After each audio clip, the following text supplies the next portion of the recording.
Morning student, सुप्रभात।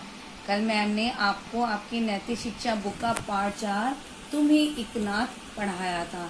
इसमें ma'am ने आपको बताया था कि प्रभु ईश्वर परम पिता परमात्मा ही हमारे एकमात्र स्वामी है, हमारे माता पिता के समान है, हमारी सहायता करने वाले हैं और एक मित्र की तरह हमें अच्छे और बुरे रास्ते का फर्क समझाने वाले हैं।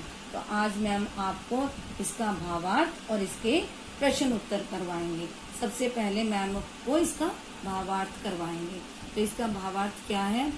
परम पिता परमेश्वर ही सारे संसार का रक्षक और सहारा है। अर्थात परम पिता परमेश्वर ही सारे संसार की रक्षा करने वाले हैं और जिनका कोई और सहारा नहीं है उनको भी सहारा देने वाले हैं।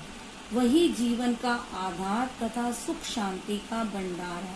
अर्थात वही हमें इस धरती पर पैदा करने वाले हैं और हमारे जीवन को जीने के लिए जो भी वस्तुएं हमें चाहिए उन सबको देने वाले भी परमपिता परमात्मा ही हैं, जिसकी वजह से हमारे पास हमेशा सुख शांति का भंडार भरा रहता है।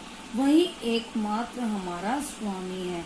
उसी की आराधना श्रद्धा और भक्ति के साथ करनी चाहिए। इसलिए हमें हमेशा सिर्फ उसी परमपिता परमात्मा की आराधना का अर्थ पूजा प्रार्थना हमेशा श्रद्धा और भक्ति के साथ ही करनी चाहिए। अब हम इस पाठ के प्रश्न उत्तर करेंगे और इसका सबसे पहला प्रश्न है प्रश्न नंबर 1। इस गीत की पहली पंक्ति में भक्त ने भगवान के साथ किस संबंध को बताया है?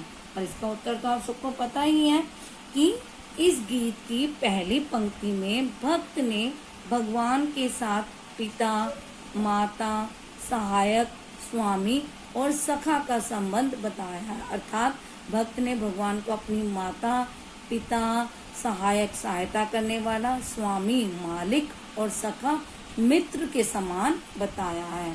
और इसका अगला प्रश्न है प्रश्न नंबर 2। परमात्मा बेसहारों का सहारा है, यह भाव गीत की किस पंक्ति से प्रकट होता है?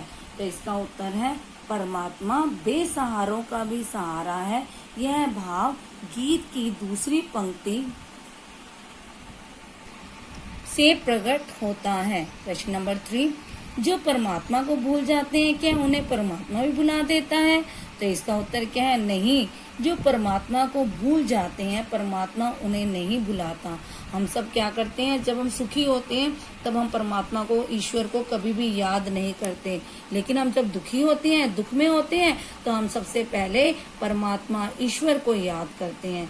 लेकिन जो परमात्मा है ईश्वर है वो चाहे हमें सुख है चाहे हमें दुख है वो हमें कभी भी नहीं भुलाता, वो हमेशा हमें याद रखता है। तो बच्चों आप सबने इस भावार्थ और प्रश्न उत्तर को अपनी नैतिक शिक्षा की नोटबुक में लिखना है और इसके लिए आपको सिंगल लाइन वाली हिंदी जैसी नोटबुक बनानी है, उसको अच्छे से कवर करना है, नेम स्लिप लगानी है, काम करने से पहले डेट उस पाठ का नाम और सुंदर हैंडराइटिंग में बहुत अच्छे से इस काम को करना है और साथ साथ इसको याद भी करना है। धन्यवाद।